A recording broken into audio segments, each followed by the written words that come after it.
লেখক এই বইয়ে বলতেছে যে যখন আমার গাড়িটির অ্যাক্সিডেন্ট হয়, পরবর্তী সময়ে আমি ক্লিনিক্যালি ডেড হয়ে গিয়েছিলাম।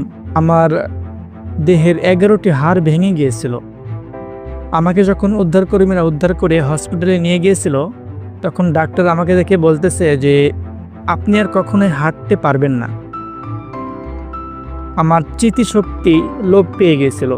আমি কাউকে চিনতে পারতেছিলাম না, আমি সঠিক সিদ্ধান্ত নিতে পারতেছিলাম না, কি করব আমি বুঝে উঠতে পারতেছিলাম না।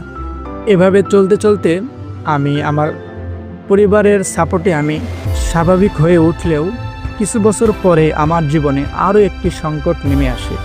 আমার আর্থিক সংকট চূড়ান্তভাবে আমাকে ঘিরে ধরে।